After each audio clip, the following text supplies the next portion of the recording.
Picture this. You snap the perfect selfie and post it online. 5 minutes later, you're checking your phone. 0 new likes. A pang of worry hits. Was the caption lame? Did you post at a bad time? 10 minutes, 2 likes. Not bad, but why isn't it higher? You find yourself refreshing again and again, hunting for that little red notification. Each new like gives a tiny rush, a blip of happiness, and then it fades, leaving you craving more. If this feels uncomfortably familiar, you're not alone. Social media has gamified validation. Every like, comment, or share triggers a small dopamine hit, the same brain chemical that makes addictive substances feel good. It's a loop. Post, reward, crash, repeat. And millions of us are caught in it, chasing approval from behind a screen. We've all become a little addicted to validation, tapping our phones like lab rats, hoping for the next pellet of praise. And the crazy thing is, an ancient myth warned us about this trap over 2,000 years ago. It might sound strange, but one of the most famous tales from Greek mythology foretells our 21st century obsession with image and approval. It's the myth of Narcissus, a story so enduring that his name literally gave us the term narcissism, meaning an excessive love of oneself. The old myth is a cautionary tale, one that, as people have noted, clearly demonstrates the unhappy end of those who love their own things too much. And when we look at our social media-saturated lives, that ancient caution feels eerily relevant. So let's travel back to ancient Greece for a moment and see how a story from antiquity holds up a mirror, quite literally, to our modern world. Once upon a time, in a sun-dappled forest in ancient Greece, there lived a young hunter named Narcissus. He was strikingly handsome, so much that everyone who saw him couldn't help but fall in love. But Narcissus had no interest in anyone but himself. Villagers admired him, lovers pined for him. He brushed them all off with cold indifference. One of his admirers was a nymph named Echo, who had been cursed to only repeat others' words. Poor Echo fell hopelessly in love with Narcissus's beauty. Yet when she revealed herself and tried to embrace him, Narcissus cruelly pushed her away, breaking her heart. Rejected and devastated, Echo wasted away in the woods until nothing remained of her but her voice, the distant echoing of her own sorrow. Narcissus didn't care. He wandered on, as proud and self-absorbed as ever. But Narcissus's vanity did not go unnoticed. The goddess of retribution, Nemesis, decided to teach him a lesson. One bright afternoon, Nemesis lured Narcissus to a clear, still pool of water deep in the forest. Thirsty from the hunt, Narcissus knelt by the pool to drink. As he leaned over the edge, he saw a face in the water, and he froze. He had never seen a reflection so beautiful. He was entranced. He fell deeply in love with those enchanting eyes, that youthful face, not realizing it was his own reflection staring back at him.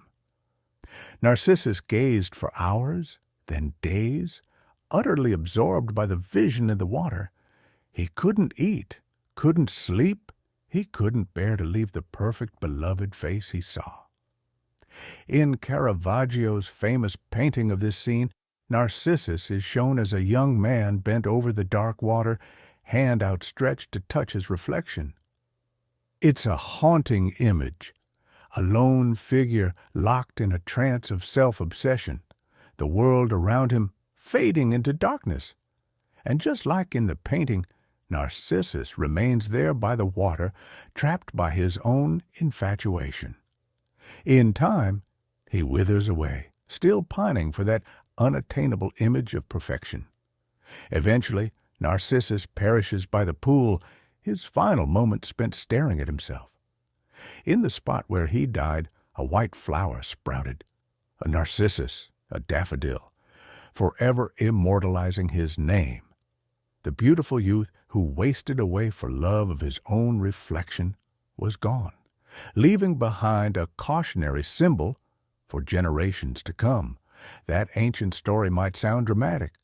A man falls in love with his reflection and dies, but it was meant to be dramatic. Myths have a way of amplifying truths to make a point. And the point here? Being consumed by your own image is a dead-end path, literally and figuratively. Narcissus's tale isn't just about a guy from long ago. It's a timeless mirror showing us the dangers of excessive self-absorption. In the myth, Narcissus's world shrank to the size of a pool. He tuned out everyone else, even a loving soul like Echo, and became obsessed with an illusion. As one psychologist notes when reflecting on this tale, living thinly, that is, living within only one dimension of your full identity, will lead to obsession and withering. Narcissus lived thinly, only in the dimension of self-image, and it consumed him. It's a warning about what can happen when we make our own reflection, or by extension our persona or ego, the center of our world. Balance is lost. Real life passes by, and we end up withering away in some sense, just like that lonely flower by the water's edge. Now, fast forward to today. We might not have magical pools showing our reflections, but we do have smartphones and social media feeds, our modern-day mirrors. And a lot of us, at some point, have acted a bit like Narcissus gazing into the pool. Think about it. Ever spend an absurd amount of time picking the right photo filter to smooth out your skin or make a scene look perfect? Ever refresh your profile, admiring how it all looks, or check your stories and likes with a self-satisfied grin? It's okay to admit, vanity is a part of human nature. But social media has supercharged it to mythic levels. Our Instagram grids, Snapchat stories, TikTok loops, they're all reflections we curate, shiny pools where we hope others will see and admire us. We risk, like Narcissus, falling in love with that curated self, or at least becoming obsessed with how others see it. The term narcissism exists for a reason, and studies suggest that narcissistic traits are more common among young people today, partly thanks to social media's focus on image. We joke about people who take 1 million selfies or spend hours perfecting their profile, calling them narcissists half seriously, but in a way, the shoe fits. There's even a tongue-in-cheek nickname for the ubiquitous selfie stick, the Narcissus stick, because it enables our self-photo obsession. Ouch, right? Even our gadgets are throwing shade. But it's not entirely our fault. Social media platforms are literally designed to hook us in this validation loop. Remember how Narcissus got stuck by that pond? Tech companies basically recreated that experience, but with an endless scrolling feed. Every notification is like Narcissus's reflection winking back. We post a photo or a thought, and we wait for the approval to roll in. Little hearts, thumbs up, nice comments. Each time our phone dings with a like, our brain releases a hit of dopamine, the same feel-good neurotransmitter that lights up when someone wins money or takes a drug. In other words, getting likes feels like a reward, a mini high. And just like any high, we chase it when it wears off. 1 like is too few. 100 might make our day, but by tomorrow, we're hungry for more. Psychiatrists have observed that applause is heavy-duty validation, and many get addicted to it, reinforcing the behavior of seeking more and more approval. Social media turned approval into a kind of game, a point system where our posts are the darts and the likes are the bullseye. And we play willingly, sometimes obsessively. You can see how quickly this can spiral. If a post doesn't get enough attention, we feel anxious or disappointed. If it does, we feel a rush. But then we're anxious to keep up that level of validation next time. It becomes a never-ending quest for affirmation. Let's be real. Wanting to be liked isn't new. Humans are social creatures. We've craved approval and inclusion since caveman days because it meant survival. A bit of external validation is normal and even healthy. It's part of how we learn we're doing something right or that we belong. The trouble starts when that other people's approval becomes the only source of our self-worth. That's when the Narcissus effect really kicks in. If all your confidence and happiness depend on thumbs-ups from others, you're basically giving a vote to everyone else to decide your value. You become a reflection of what you think others want to see, and lose sight of who you really are. In the myth, Narcissus's life literally depended on the reflection's presence. Without it, he felt he couldn't go on. Similarly, if we tie our confidence entirely to feedback from social media, we hand over control of our emotions to a fickle crowd and an algorithm. One day, you're on top of the world because your vacation pic went viral. The next, you're down in the dumps because nobody cared about your post working on myself #grind. It's a wild emotional roller coaster, and living on that ride full time is exhausting. Modern culture provides endless examples of this validation addiction. Maybe you've seen or felt some of these. The friend who deletes a post if it doesn't get enough likes in the first 10 minutes. The coworker who constantly checks her LinkedIn to see if people are liking her update about a promotion. The guy at the gym who's not just lifting weights, he's staging a whole photo shoot to show off those gains to the world. The travel blogger who can't enjoy a sunset unless it's framed for a story with the right hashtag. Or think of celebrities and influencers. Many literally thrive on public attention, and some fall into depression or desperation when it fades. There are influencers who have admitted that they didn't know who they were outside of their online persona, and when the likes slowed down, they felt empty. Some even resort to outrageous, sometimes dangerous stunts just to get people to notice them again. It's as if their reflection, their online image, is starting to slip away, and like Narcissus, they panic and do anything to keep it present. It's easy to judge them, but regular folks can fall into softer versions of the same trap. Have you ever caught yourself staging your life for social media?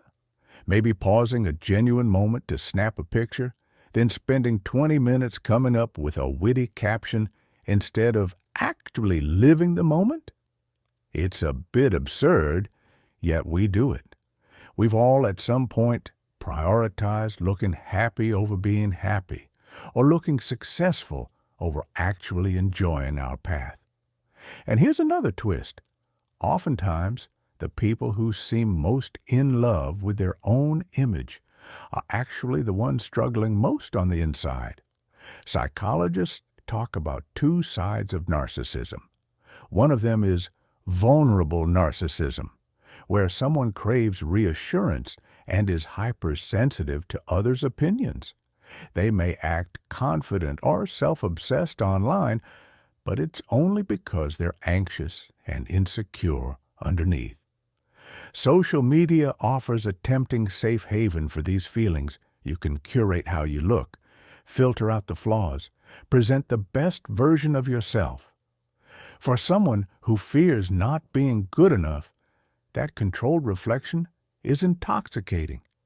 It's like an Instagram filter, not just on your photo, but on your life. On Facebook or Instagram, You can be the wittiest, the prettiest, the most put-together person ever, even if offline you feel lonely or inadequate. This helps explain why so many people get hooked. It's not just about vanity, it's about soothing wounds. Every like or compliment is like a little bandage on a bruise of self-doubt. But like any bandage, it doesn't heal the wound underneath. In fact, relying on these fixes can worsen the insecurity long-term. The more you seek validation, the more you reinforce the belief that you need it to be okay. It's a bit of a paradox. Chasing validation to feel confident often leaves you more fragile. Ironic, isn't it? Narcissus, for all his outward self-love, was ultimately empty. He fell in love with a fantasy version of himself and had nothing real to sustain him. In a similar way, constantly chasing an ideal image can leave us feeling hollow when we're alone with ourselves. So, what do we do about it? Are we doomed to stare at our screens, hoping for the next hit of approval until we emotionally wither away? Fortunately, no. Unlike Narcissus, we have the ability to snap out of the trance before it's too late. Remember, the myth was a cautionary tale, not an absolute prophecy. It's there to make us aware of the danger so we can avoid that fate. The key lies in finding a balance and shifting the focus inward for validation. It's totally fine to enjoy some likes and compliments. That's human. But we have to cultivate an internal sense of worth that isn't dependent on the ebbs and flows of online attention. Think of it like this. Inside each of us, there's a quiet place. Call it self-respect, self-love, whatever. That needs no audience. When you do something you're proud of, or when you simply enjoy your own company, that's validation too, and it's coming from you. As the saying goes, if you never learn how to be alone, you'll always feel lonely. We have to be able to like ourselves without a thumbs-up button involved. Shifting to internal validation is easier said than done, but it's possible. It often comes with maturity and experiences that force you to look beyond the surface. In fact, therapists observe that by the time people hit their 30s or 40s, many start to realize the social media rat race isn't fulfilling, and they turn more towards looking within.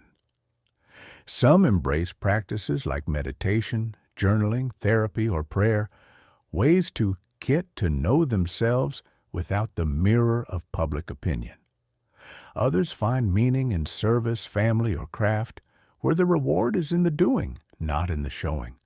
The ancient wisdom of the Bhagavad Gita teaches doing work unattached to the fruits, meaning do what you love or what is right without obsessing over recognition. It's interesting how that centuries-old advice lines up with what we need today as an antidote to validation addiction. When you pour your energy into something for its own sake, whether it's learning a skill, helping others, or just enjoying a hobby, you break the cycle of performing for approval. You start to get a sense of satisfaction that isn't dependent on an audience. That is incredibly liberating. It's like stepping away from the pool of water and realizing, hey, there's a whole world around me I've been missing. Also, consider reconnecting with real relationships, the kind where validation isn't quantifiable and fleeting, but felt in a meaningful way. Your close friends, your family, a partner, or even a pet. Those bonds remind you that you are more than an avatar or a pretty picture. These people can call you out when you're being a bit self-obsessed, and they can lift you up when you're feeling low in ways 1,000 strangers clicking like never could.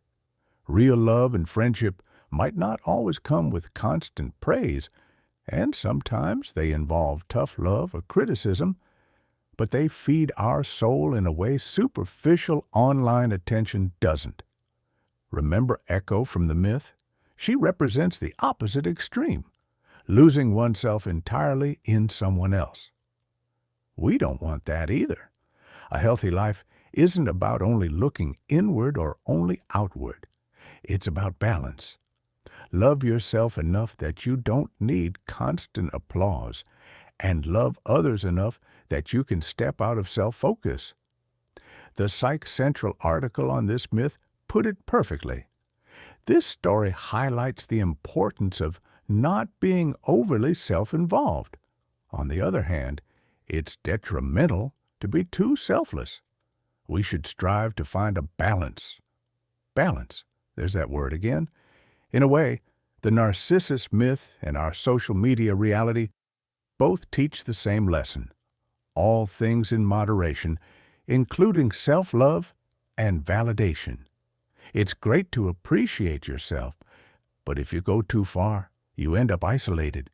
It's great to want connection and approval, but if you can't be happy without it, you lose your independence. Narcissus's fate doesn't have to be ours. We have a big advantage he didn't. Self-awareness about the trap we could fall into. We can catch ourselves scrolling endlessly, then decide to put the phone down and go for a walk, call a friend, or just sit with our thoughts without needing to share them. We can enjoy social media but set limits, maybe not checking it first thing in the morning or turning off notifications so we're not Pavlov's dogs to every like. We can remind ourselves that what we see in others' posts isn't the full reality, just as what we post isn't our full reality. Life is so much richer than what can be captured in a status update or a photo. At the end of Narcissus's story, what was left? A flower, a beautiful but simple thing rooted in the ground by that reflective pool. I sometimes imagine that flower as a symbol of what's left of a person who lives only for themselves. They become something that might look pretty, but they're stuck, unable to experience anything real or new because they're fixed in place. We don't have to become that. Unlike a myth, our story isn't written in stone. We have choices. We can choose to occasionally step away from the mirror or the front-facing camera and engage with the world directly. We can choose to find validation within by recognizing our own growth, effort, and kindness, rather than waiting for the crowd to clap. We can choose to love others, not for how they validate us, but for who they are, and in doing so, feel a more genuine love for ourselves. So the next time you catch yourself compulsively checking for feedback or feeling that hollow ache because nobody seemed to notice something you shared, pause. Take a deep breath. Remember Narcissus, stuck by that pool. Ask yourself, is this really how I want to spend my precious time and energy? Your life is happening right here and now, not just on that screen.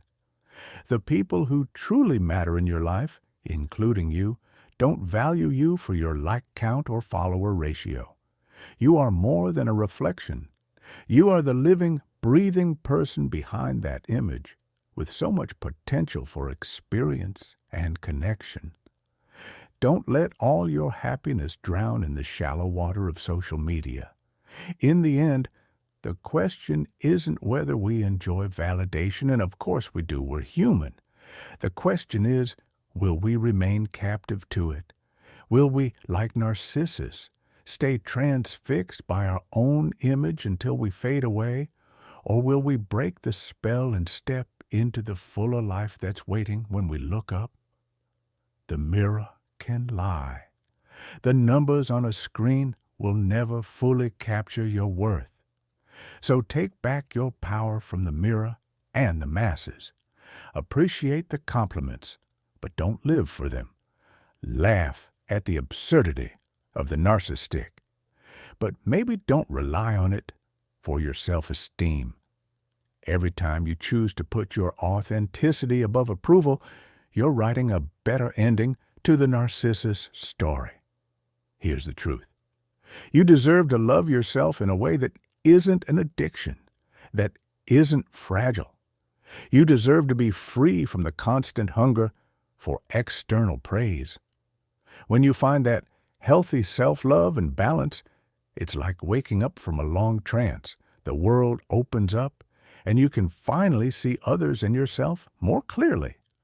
Narcissus missed out on a real life because he was stuck looking at a fantasy. Let's not miss out. Learn from the myth. Look up from the water. The real unfiltered you and the real beautiful world around you is so much richer than any reflection.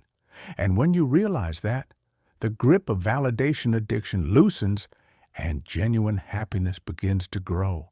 That's an ending Narcissus never got, but we still can. So go ahead, step away from the pool, and live. Your story is waiting, and it's more rewarding than any number of likes could ever be.